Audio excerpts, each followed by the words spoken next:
Let's talk about Man City now. Obviously, Yeah.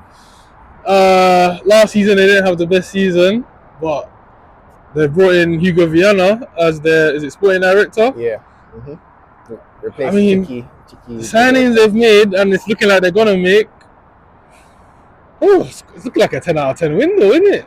It's looking good. It's there were doubts after this season. I had doubts. I can't lie. Like Rodri, I always knew that Rodri, like being out for a long time, would completely mess them up, and they had no chance of winning the title without him. I like that was clear because they just didn't have any alternative in how they want to like dominate games anymore. But there were other signs. There were other things that were looking a bit off. The balance, Pep's decisions here and there. Reinders, clear improvement over Kovacic, in my opinion. Like, I don't think he's like a world-class player, but he's a good player and very well balanced next to Rodri. Very well-rounded. Well-rounded. Can play multiple positions, versatile. Can tackle, get up and down, the pitch. It'll be a very good partner for Rodri, for sure. And Nouri, really like that signing left back, one of the best left back talents around.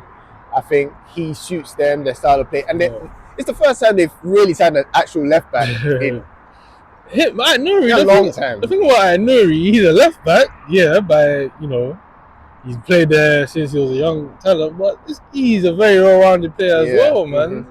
Mm-hmm. He's got the ability on the ball. Like you see sometimes, like this guy. He's perfect for the Pep system, in my opinion, as a left back. And I think it will help them with him, especially against the teams midway through in the league and downwards. Him at left back and Guardiola playing centre back more. I think they're gonna look stronger now. I think that's just more dangerous. Like their wingers have been struggling a bit. Like having to do a lot 1v1. They're young players, and just any winger will struggle. In that scenario, it's good to have someone really overlapping and helping you in the attacking phase. And obviously, the one we didn't mention yet that it's looking like it's about to be completed. Ryan Cherky. Yeah. I mean, I can't lie. I'm surprised by this one. Like, I'm surprised that he went for him, but it's a pleasant surprise. Yeah. It's like it's hard not to look at it now and go, oh, okay, the football now is gonna be good to watch. I haven't enjoyed watching City in at least 5 years. Damn. I'm not even exaggerating. Like, it's just been slowly creeping to more defensive. Just he's been thinking a lot about guys with pace, power. Like he's adapted his game, and they've had success. Of course, they won the treble in that time, and a lot of it has worked. I'm not, but there's been moments where they've lost kind of what they had in the early Pep years at City. Like that team when they had De Bruyne, Silva as number 8s, Sterling, Sane, Aguero. That was good to watch. Good football a lot, and they've missed that. And Cherky as a number 10. Now everything starts looking brighter. It's like you've got Rodri and Reinders, maybe Foden, Savinho, Doku, the options around him, and Haaland. I think Haaland is the biggest beneficiary of that Cherky signing. Like him, he needs that number 10 who's good, like holding onto the ball under pressure, like, and just allows Haaland to make runs. Like Cherky will keep the ball and add the needle passes with both feet. Like keep teams penned in, and then Haaland just gets to be Haaland for the first time at City. Honestly, people think that's crazy as well. I think his first season he scored like I don't know how many goals, crazy amount of goals, but he's got more goals in him. He really does. Haaland, he can score 70 goals in a season, like all competitions. Like he's got that ability. Yeah. So I think he's gonna be what, £35 million? Wow, it's insane. So Cherky 35 million, Reinders around 40 million, and Nouri 30 million. Yeah, it's insane. Wow, insane value. So how much is that altogether? We're talking like 110. 110 altogether, and then we're moving on to Man United. This week, I like. So they've announced the signing for. They've announced the Cunha signing. Yeah. What was that? 60 million pounds? Yeah, 62.5 million pounds. Yeah, man. Good player. Yeah, good you know. player. In his prime years. Yeah, in his prime Then years. can have an impact. Looks like their next target, Brian Mbeumo. They're probably gonna have to pay another 60 million for him. Good player, prem proven. Yeah. Okay. Look, but for me, right? Cunha, I like the signing. Maybe wouldn't have been my first choice, but he's up there on the list. Like I'm happy with the signing, and I think he shoots the formation really well. The guys we had, Garnacho, the guys like that, they just don't shoot the system. It will never work. There's just no way it works. And Mbeumo, good player, had a good season, good finisher, fast. I think he shoots the system as well, but both of these signings, these are not signings for me that you make and can have a realistic expectation of challenging the top teams in like 2 or 3 years. I just don't see how that is going to lead to that step. These are the players top teams will sign as cover. Yeah, exactly, and it'll be very good cover. Like you're not going to have any problem if they come in. If Liverpool are bringing in a Cunha or an Mbeumo off the bench, then like everyone's gonna love them. They're gonna, it's gonna add a lot to the team. A dangerous option. Mbeumo and Cunha, to me, they don't make especially Mbeumo. Yeah. I just can't see how in 2 years we're going. Okay, yeah, this was what led us back to being a top team, because we're gonna have to then improve on them, in my opinion. Exactly. And okay, I think the first thing, especially a Man U fan who's watched us this season, will go is, what are you complaining about? We just finished 15th. Why are you talking about getting back to the top?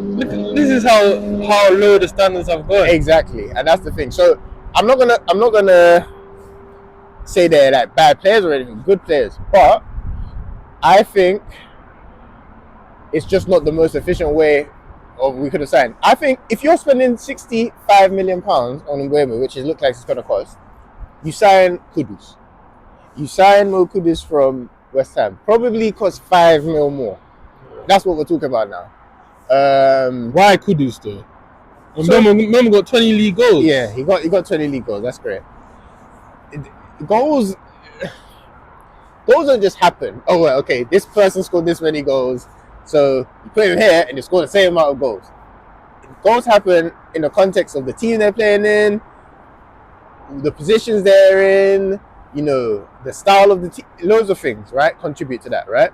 And he has an ability he has good ability in his finishing and stuff that helps him get those goals. Maybe he's a better finisher than Kudus, yeah? Kudus is the type of player who's great in all phases of the game. So he's going to help United for the first time in a while. I was hoping, someone like him would help United control games. Like, what United fans, when they see us miss sitters here and there in our games, what they don't realize is we've created 2 chances in this game. Whereas if you watch a Liverpool game, you watch an Arsenal game against sometimes Arsenal, City, they create plenty of good chances constantly because they can control games. They can control the flow of games. And having someone like Kudus in one of those number 10 roles, who can win back the ball, who can dribble, hold on the ball under pressure in midfield areas, but then also be dangerous on the counter attack and also be dangerous in the final third. Yeah.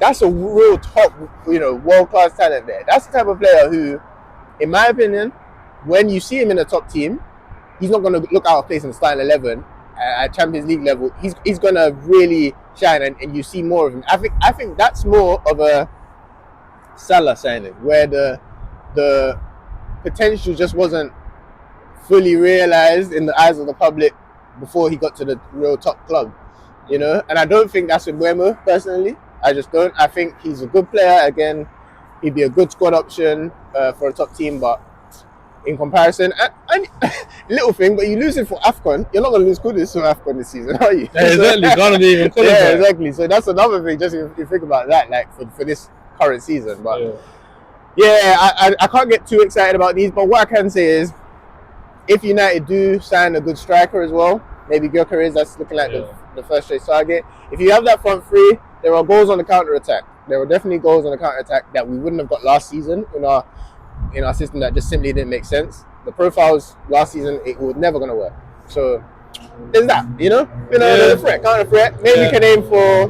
But you know where they're gonna get the funds from? Because Bruno's not leaving anymore. Yeah, so they're banking on selling Rashford, Sancho, Garnacho. Let's be real, like they're not gonna make more than 60 mil on these guys. I mean, who's buying Rashford for more than 20 million with those wages? Who's buying Sancho for more than 5 million with those wages? Yeah, but this is the funny thing. These are good players, really good players, but the way Man U have handled their situations has reduced their value so much. Yeah, it's a disgrace, absolute disgrace. I think Barcelona might get Rashford, Yeah, no, Rashford would be a good signing for many teams right now. Yeah. But there are other left wingers of his type who are available this summer. We just seen, but for the price, that's a So if in total we make 85 million from those three. Anthony as well. Don't forget about Anthony. Højlund. That's a lot of players, you can make 130, 140 mil, right? Should be a lot more for those players, but let's say you get that much. Add that one, you get Gyökeres, maybe you get a midfielder as well, then it starts, and this is being hopeful, but then I think United can aim for challenging the top 6 again. I think United genuinely could have aimed for even higher if they had been perfect in this window. As I think City, Chelsea, they're a lot closer to a perfect window than we are. Yeah. But we will improve. We will definitely improve. We'll score a lot more goals next season. So can't complain too much, I guess. Yeah.